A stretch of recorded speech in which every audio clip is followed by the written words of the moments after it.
Assalamualaikum warahmatullahi wabarakatuh. Kami peserta Latsar CPNS PPSDM Regional Bandung Angkatan 38 Kelompok 2. Saya Disda Yuranda. Saya Sadaria. Saya Yuni Kartika. Kami akan menjelaskan tentang analisis isu kontemporer pandemi COVID-19. Latar belakangnya, virus corona atau COVID-19 ini kasusnya dimulai dengan radang paru-paru pada Desember 2019. Kasus ini diduga berkaitan dengan pasar hewan Huanan di Wuhan yang menjual berbagai jenis daging binatang termasuk yang tidak biasa dikonsumsi, misalnya seperti ular, kelelawar, dan berbagai jenis tikus.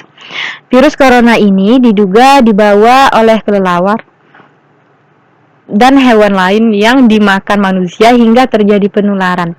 Coronavirus sebetulnya tidak asing dalam dunia kesehatan hewan, tapi hanya beberapa jenis yang mampu menginfeksi manusia hingga menjadi penyakit radang paru-paru. Nah, dengan latar belakang tersebut, virus corona bukan kali ini saja membuat warga dunia panik. Memiliki gejala yang sama seperti flu, virus corona berkembang cepat hingga mengakibatkan infeksi dan lebih parah lagi gagal organ. Selanjutnya, dengan latar belakang ini kita identifikasi isu menggunakan metode pentahelik.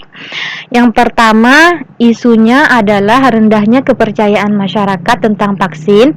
Yang kedua, kurang efektifnya sistem pendidikan di Indonesia. Yang ketiga, pengurangan tenaga kerja. Dan yang keempat, lumpuhnya sektor perekonomian. Selanjutnya akan dijelaskan oleh teman saya, Sadaria.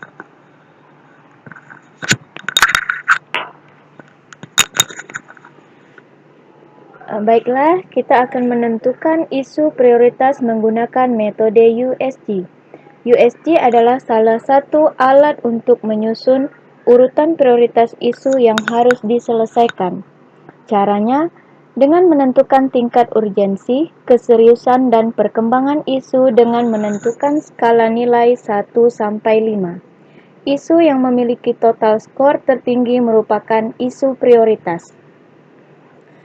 Urgensi artinya seberapa mendesak isu tersebut untuk dibahas.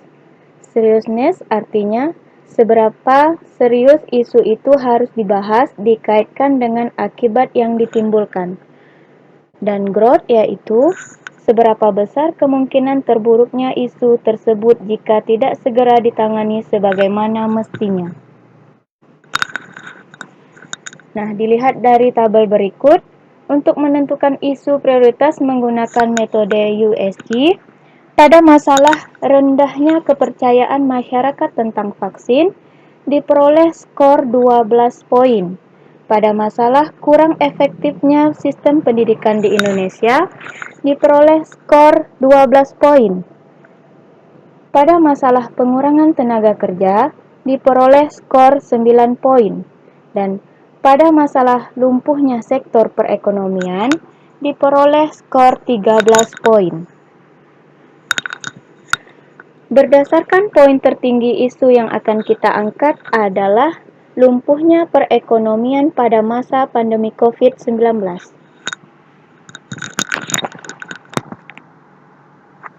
Baiklah, sekarang kita akan menganalisis menggunakan analisis fishbone. Pertama, diberlakukannya PPKM. Yang kedua, banyaknya objek wisata yang ditutup sehingga wisatawan berkurang. Yang ketiga, kurangnya inovasi baru dalam kegiatan ekonomi. Yang keempat, terbatasnya alat transportasi. Yang keempat tersebut, semuanya 1, 2, 3, dan 4 itu menyebabkan lumpuhnya perekonomian pada masa pandemi COVID-19. Baiklah, sekarang tabel analisis menggunakan SWOT. Yang pertama, strength yaitu kekuatan. Yang kedua adalah weakness yaitu kelemahan. Yang ketiga adalah opportunities, itu namanya peluang. Dan terakhir adalah threat, itu namanya adalah ancaman. Kita mulai dari kekuatan. Yang pertama, harapan masyarakat agar pandemi COVID segera berakhir. Kalau weakness-nya, kelemahannya sumber daya manusia tidak merata bagi pelaku ekonomi.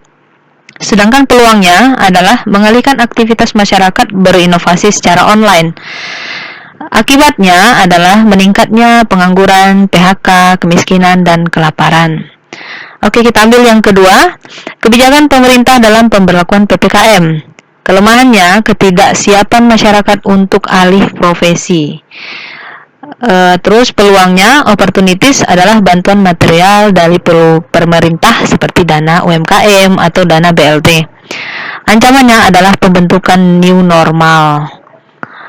Setelah itu kita akan melihat sama-sama tahapan pemecahan masalah. Yang pertama, alternatif penyelesaiannya, yaitu pemberlakuan PPKM secara overpower tanpa ada perpanjangan.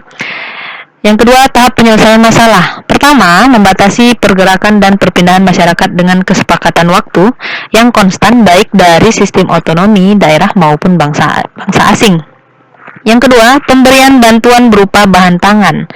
Yang ketiga, isolasi mandiri serentak selama PPKM. Setelah tahapan penyelesaian masalah, kita masuk ke hasil yang diharapkan, yaitu putusnya rantai penyebaran COVID dan kembalinya perekonomian. Pihak yang terkait apa saja, yaitu pemerintah dan kalangan masyarakat.